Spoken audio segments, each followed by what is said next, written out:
Welcome to top news.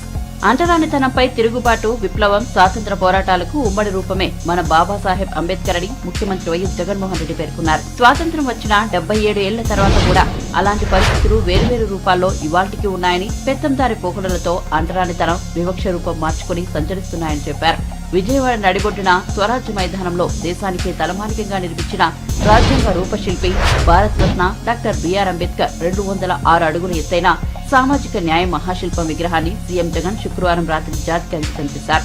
సామాజిక న్యాయ మహాశిల్పం ఆవిష్కరణతో మన విజయవాడను చూస్తుంటే సామాజిక చైతన్యాల వాడగా కనిపిస్తోందన్నారు. అంతకుముందు ఇందిరాగాంధీ మున్సిపల్ స్టేడియంలో నిర్వహించిన సామాజిక సమతా సంకల్ప సభలో మాట్లాడుతూ కుల అహంకార వ్యవస్థల దుర్మార్గులపై తన పోరాటానికి అంబేద్కర్ తెలిపారు. ఈరోజు పేద కులాల వారు ఎప్పటికీ కూడా తమ పొలాలలో పనివారుగానే ఉండిపోవాలట. పేద కులాల వారు ఎప్పటికీ కూడా తమ ఇళ్లలో పనివారుగానే ఉండిపోవాలట. తమకు సేవకులుగా ఉండిపోవాలట. చిన్న చిన్న వృత్తులు, చిన్న చిన్న వ్యాపారాలు మాత్రమే వాళ్ళు చేసుకోవాలట. తమ అవసరాలు తీర్చే వారిగా మాత్రమే వాళ్ళు మిగిలిపోవాలట. ఇలాంటి ఆలోచనలు కూడా రూపం మార్చుకున్న అంటరానితనమే. పేదలు ఏ హాస్పిటల్లోకి వైద్యం చేయించుకుంటున్నారో ఆ గవర్నమెంట్ హాస్పిటళ్లలో ఎక్కడైతే పేదలకు ఉచితంగా వైద్యం అందుతా ఉందో అటువంటి హాస్పిటల్లన్నీ కూడా నీరుగార్చడం, పేదలు ఏ బస్సుల్లో అయితే ఎక్కుతున్నారో ఆ ఆర్టీసీని కూడా ప్రైవేటుకు అమ్మేయాలని అనుకోవడం, ఇవన్నీ కూడా రూపం మార్చుకున్న అంటరానితనమే. ఏ పౌర సేవ కావాలన్నా కూడా, ఏ పథకం పేదవాడికి కావాలన్నా కూడా ఆ పేదలు లంచాలిచ్చుకుంటూ, వివక్షకు లోనవుతూ, కార్యాలయాల చుట్టూ తిరుగుతూ, జన్మభూమి కమిటీల చుట్టూ తిరిగేలా వారి సహనాన్ని పరీక్షించడం కూడా రూపం మార్చుకున్న అంటరానితనమే. అవ్వ తాతలకు పెన్షన్ కావాలన్నా, రైతన్నలకు ఎరువులు కావాలన్నా పొద్దున్నే లేచి పొడువాటి లైన్లలో ఆ క్యూలల్లో నిలబడి చివరికి ఆ క్యూలలోనే మనుషులు చనిపోతున్నా కూడా పాలకుల గుండె కరక్కపోవడం కూడా, ఇవన్నీ కూడా రూపం మార్చుకున్న. వరల్డ్ ఎకనామిక్ ఫోరం సదస్సు కోసం దావోస్ వెళ్లిన సీఎం రేవంత్ రెడ్డి బృందం విజయవంతంగా పర్యటనను ముగించుకుంది. రేవంత్ రెడ్డి, మంత్రి శ్రీధర్ బాబు, ఇతర అధికారులు 3 రోజుల్లో 200కు పైగా ప్రముఖ వ్యాపార సంస్థలు, నాయకులను కలుసుకున్నారు. ఈ మేరకు సీఎంఓ కార్యాలయం ప్రకటించింది. 40,232 కోట్ల పెట్టుబడులు తెలంగాణకు వచ్చాయని ప్రకటించింది. గత ఏడాదితో పోలిస్తే దాదాపు రెట్టింపు పెట్టుబడులు వచ్చాయని పేర్కొంది. సీఎం రేవంత్ రెడ్డి రైతులకు అండగా నిలిచారని, ఆహార వ్యవస్థల విజన్లో భాగంగా వ్యవసాయాన్ని లాభసాటిగా మార్చేందుకు కృషి చేయాలని ప్రపంచ నాయకులను కోరారని తెలిపింది. ఇక రేవంత్ రెడ్డి తెలంగాణ విజన్ ప్రపంచ వ్యాపార ఆమోదాన్ని పొందిందని సీఎంఓ కార్యాలయం వ్యాఖ్యానించింది. టీడీపీ అధినేత చంద్రబాబు కడప జిల్లా కమలాపురంలో రా కల్దిరల సభకు హాజరయ్యారు. ఈ సందర్భంగా చంద్రబాబు సీఎం జగన్ పై తీవ్ర స్థాయిలో దుర్మించారు. గత ఎన్నికల సమయంలో ఒక్క ఛాన్స్ అన్నాడు, ఎన్నో కథలు చెప్పారు. చివరికి బాబాయ్ హత్య జరిగింది. అడుగుతున్నా, ఈ రోజు పులివెందల్లో గాని కడప పార్లమెంటు తమ్ముడు ఎన్నికల ముందు ఒక్క ఛాన్స్ అన్నాడు. అన్నాడా లేదా? కథలు చెప్పాడు. కడాన బాబాయ్ హత్య. హూ కిల్డ్ బాబాయ్? హూ కిల్డ్ బాబాయ్? తమ్ముళ్ళు, ఈ స్టోరీ చూస్తే టాలీవుడ్, బాలీవుడ్ సినిమాలను మరిపించే విధంగా ఉంది. మలుపుల మీద మలుపులు, అవునా కాదా? సస్పెన్స్ మీద సస్పెన్స్, అవునా కాదా? 2019 మార్చి 15వ తారీఖున వివేకాన్ని ఘోరంగా చంపేశారు. ఆ రోజు సొంత ఛానల్ డబ్బా, సాక్షి డబ్బా, అవునా కాదా? ఏమని వచ్చింది ఆ డబ్బాలో? ఏమని వచ్చింది? గుండెపోటుతో చనిపోయాడని వచ్చిందా లేదా? వచ్చిందా? జ్ఞాపకం ఉందా? రక్తం చూసిన తర్వాత అప్పుడు మాట మార్చేసి గుండెపోటు కాదు రక్తపు వాంతులని మాట మార్చేశారు. అవునా కాదా అని మిమ్మల్ని అడుగుతున్నా. పోస్ట్ మార్టం అయ్యింది, అది కూడా వీళ్ళు చేయకూడదు అనుకున్నారు. ఆయన కూతురు పట్టుబట్టింది, దీంట్లో ఏదో మోసం ఉంది. పోస్ట్ మార్టం చేయమంటే పోస్ట్ మార్టం చేస్తే అతి కిరాతకంగా తల మీద ఇష్టానుసారంగా గొడ్డలు పెట్టలేస్తే బ్రెయిన్ కూడా బయట వచ్చి చిల్లా చెదురైపోయిందంటే అప్పుడు మాట మార్చేశారు. ఈ రోజు నాకు నాన్న లేడు, బాబాయిని కూడా చంపేశారు, దిక్కులేని బిడ్డ అయిపోయారని జగన్మోహన్ రెడ్డి కొత్త నాటకం ఆడాడు. అవునా కాదా అని మిమ్మల్ని అడుగుతున్నా. జ్ఞాపకం ఉందా మీకు? ఈ కడప గడ్డ పైన అడుగుతున్నా ఈ క్వశ్చన్స్ కి సమాధానం చెప్పే ధైర్యం ఈ జగన్మోహన్ రెడ్డికి ఉందా అని నేను అడుగుతున్నా. తర్వాత మీరు చూడండి, సాక్షి పేపర్లో నారాసుర రక్త చరిత్రని కత్తి నా చేతికి పెట్టి స్టోరీ రాశాడు ఈ దుర్మార్గుడు. అవునా కాదా? బాధేస్తుందా లేదా తమ్ముళ్ళు? మీకు బాధేస్తుందంటే నిరసనగా గట్టిగా చప్పట్లు కూడా చెప్పండి. అక్కడ మహారాష్ట్రలోని షోలాపూర్లో పీఎం ఆవాస్ యోజన కింద పేద ప్రజలకు ప్రధాని మోదీ ఇళ్లను అందజేశారు. ఈ సందర్భంగా ఆయన ప్రసంగిస్తూ తీవ్ర భావోద్వేగానికి గురయ్యారు. తన బాల్యం నాటి రోజులను గుర్తు చేసుకుని కన్నీటి పర్యంతమయ్యారు. తన చిన్నతనంలో తనకు కూడా ఇలాంటి ఇంట్లో నివసించే అవకాశం వస్తే ఎలా ఉండేదో అనే ఆలోచన వస్తోందని చెప్పారు. పీఎం ఆవాస్ యోజన కింద నిర్మించిన అతిపెద్ద సొసైటీని ప్రారంభించామని 2014లో తాను ఇచ్చిన హామీ నెరవేరడం సంతోషదాయకం చెప్పారు. ఈ ఇళ్లను చూడగానే తనకు తన బాల్యం గుర్తుకొచ్చిందని అన్నారు. ఈ నెల 22న అయోధ్య రామ మందిరం ప్రారంభోత్సవం సందర్భంగా ప్రతి ఒక్కరూ తమ ఇళ్లలో రామజ్యోతి వెలిగించాలని మోదీ పిలుపునిచ్చారు. మన విలువలు కట్టుబాట్లను గౌరవించాలని శ్రీరాముడు బోధించాడని, ఆయన నిజాయితీని తమ ప్రభుత్వం ఆదర్శంగా తీసుకుందని చెప్పారు. రాముడి బాటలో నడుస్తూ పేదల సంక్షేమం, వారి సాధికారత కోసం పనిచేస్తున్నామని అన్నారు. చిట్ట చివరి వ్యక్తికి కూడా అభివృద్ధి ఫలాలు అందాలనేదే తమ కోరిక అని తెలిపారు. पंढरपूरच्या विठ्ठल आणि सिद्धेश्वर महाराज यांना भी नमस्कार करीत आहे. ये समय हम सभी के लिए भक्ति भाव से भरा हुआ है.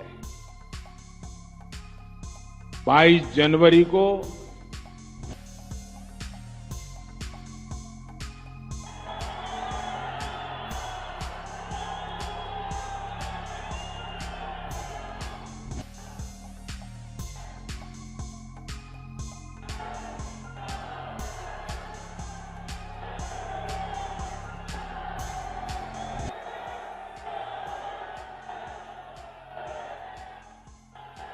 सियावर रामचंद्र की जय. 22 जनवरी को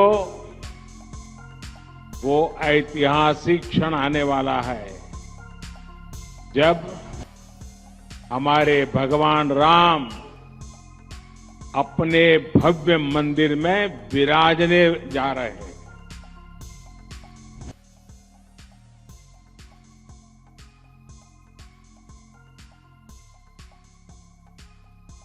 हम सब ने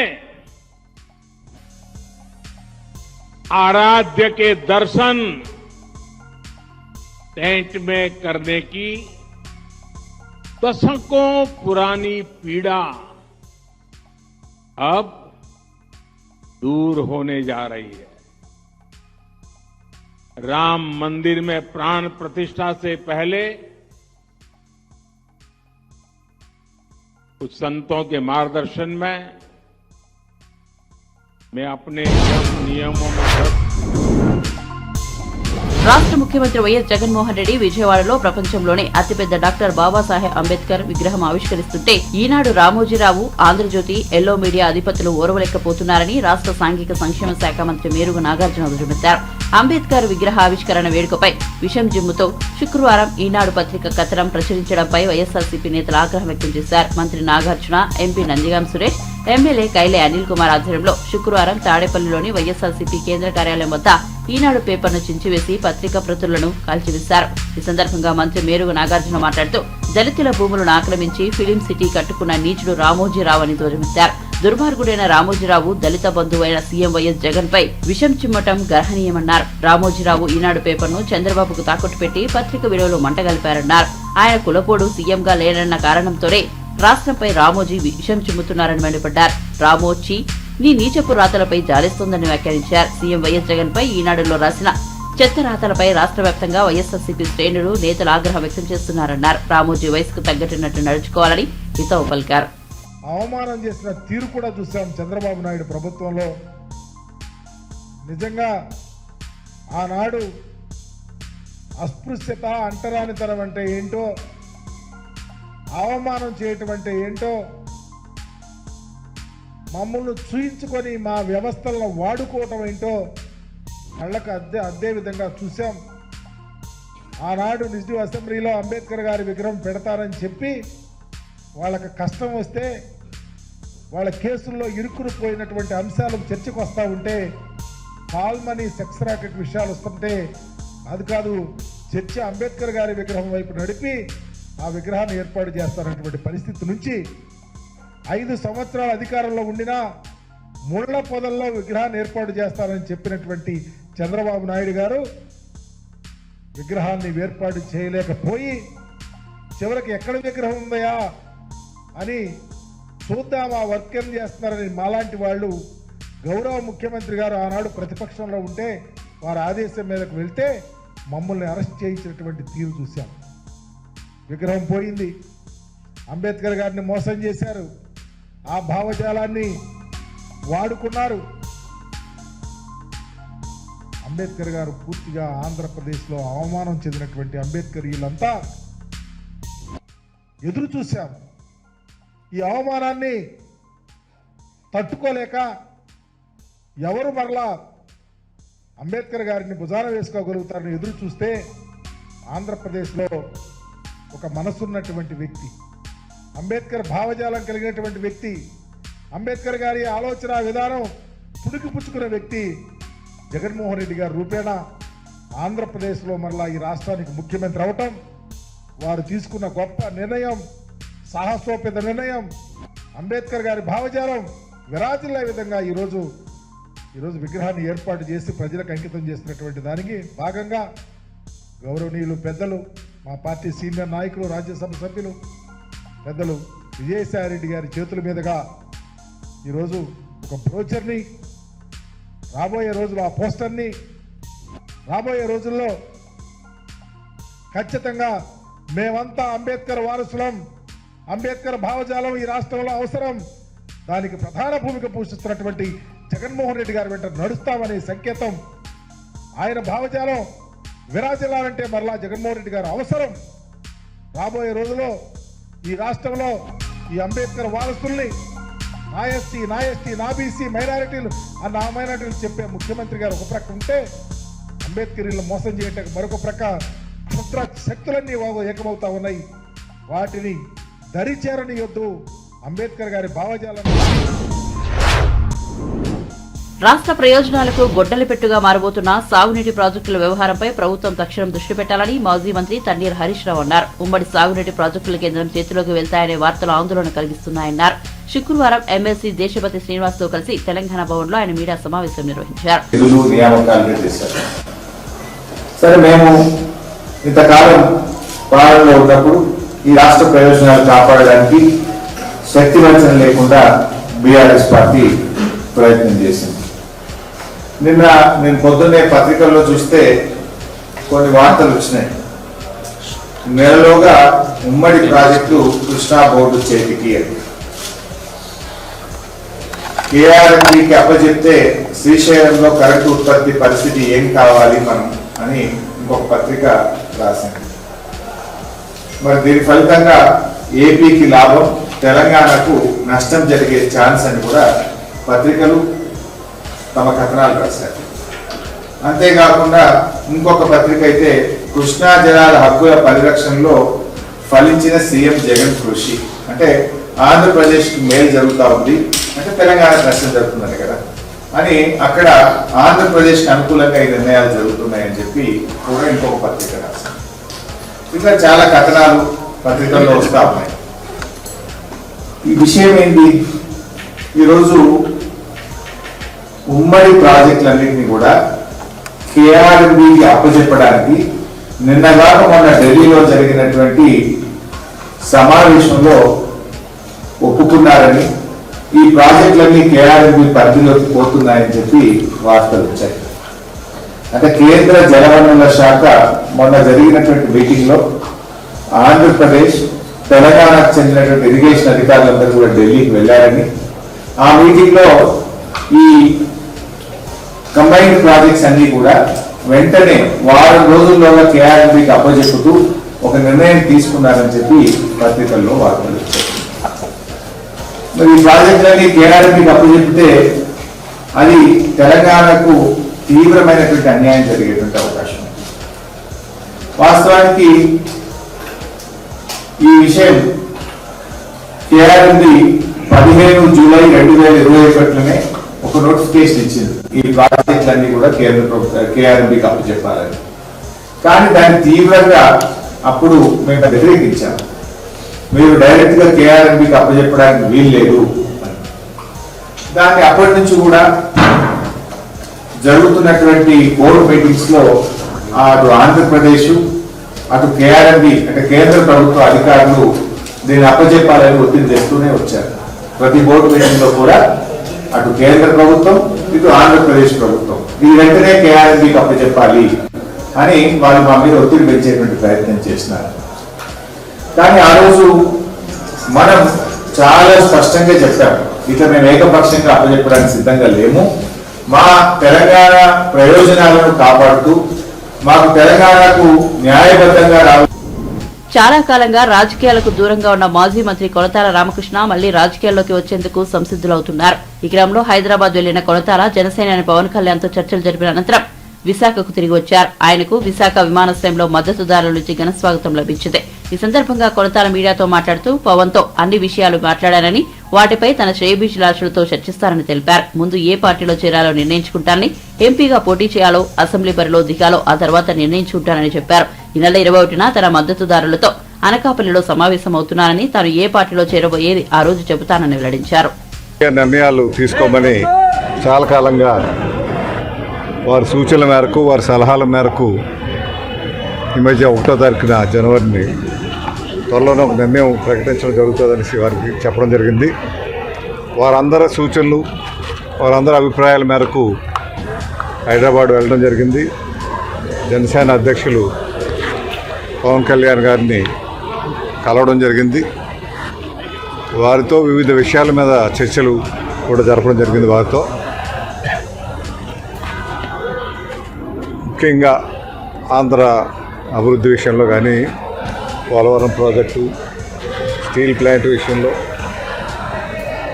ఉత్తరాంధ్ర సుజల స్రవంతి, రైల్వే జోన్ అని ఇతర అంశాలు ఏవైతే ఉన్నాయో ఆ అంశాలన్నిటి మీద మాట్లాడడం జరిగింది విపులంగా. ఇవన్నీ కూడా మా శ్రేయోభిలాషులతో, మా సోదరులతో, ఎవరైతే శ్రేయోభిలాష సోదరులు ఎవరైతే ఉన్నారో వాళ్ళందరితో మాట్లాడి, మిత్రులతో అందరితోనూ మాట్లాడి రేపు ఆదివారం 21వ తారీఖున ఉదయం 10 గంటలకు అనకాపల్లిలో ఒక సమావేశం ఏర్పాటు చేయడం జరిగింది. ఈ సమావేశంలో జరిగిన విషయాలన్నీ కూడా వారితో తెలియపరిచి, వారి అభిప్రాయాలన్నీ కూడా తీసుకొని, వారందరి అభిప్రాయాలు క్రోడీకరించి నా నిర్ణయం 21వ తారీఖున నేను అనకాపల్లిలో వీళ్ళతో అందరితో మాట్లాడాక, సమావేశం అయినాక నేను ప్రకటించడం జరుగుతుంది. సార్, మీ అభిమానులు అందరూ ఎమ్మెల్యేగా పోటీ చేయాలని కోరుకుంటున్నారు, దానిపై చూద్దాం. అసలు ముందు రాజకీయ నిర్ణయంతో ఏ పార్టీకి అన్నది ముందు నిర్ణయం అయితే, అప్పుడు తర్వాత అన్నది ఎమ్మెల్యేవా ఎంపీయా ఏం చేస్తాం అన్నది మనం చేరే పార్టీ బట్టి ఆ పార్టీ నిర్ణయం బట్టి ఆధారపడి ఉంటాయి. కాంగ్రెస్ పార్టీ చూద్దాం, రేపు 21వ తారీఖున అన్ని విషయాలు చర్చిస్తాం. టాలీవుడ్ మెగాస్టార్ చిరంజీవి హైదరాబాద్ నుంచి ప్రత్యేక విమానంలో బయలుదేరి విశాఖ వచ్చారు. జనవరి 20 లోక్ నాయక్ ఫౌండేషన్ ఆధ్వర్యంలో జరిగే కార్యక్రమంలో చిరంజీవి పాల్గొననున్నారు. కాగా లోక్ నాయక్ ఫౌండేషన్ ఆధ్వర్యంలో ప్రముఖులకు అవార్డులు అందజేయనున్నారు. ఈ ఫౌండేషన్ వ్యవస్థాపకుడు యార్లగడ్డ లక్ష్మీప్రసాద్ మాట్లాడుతూ తమ కార్యక్రమానికి చిరంజీవి ముఖ్య అతిథిగా వస్తున్నారని వెల్లడించారు. సభాధ్యక్షుడిగా హైకోర్టు జడ్జి జస్టిస్ ఆకుల శేషశాయి వ్యవహరిస్తున్నారని వివరించారు. ఈ కార్యక్రమంలో ప్రఖ్యాత నవల రచయిత ఎండమూరి వీరేంద్రనాథ్ కు సాహిత్య పురస్కారం ప్రదానం చేస్తామని యార్లగడ్డ లక్ష్మీప్రసాద్ చెప్పారు. వైసీపీ అధికారంలోకి వచ్చిన 6 నెలల్లోనే మాఫియా గ్యాంగులు పెరిగిపోయాయని వెంకటగిరి ఎమ్మెల్యే ఆనం రామనారాయణ రెడ్డి అన్నారు. రాష్ట్ర వ్యాప్తంగా ఈ సంస్కృతి పెరిగిపోయిందని చెప్పారు. ఈ విషయాన్ని గతంలో పోలీసులు సభలోనే తాను చెప్పానని తెలిపారు.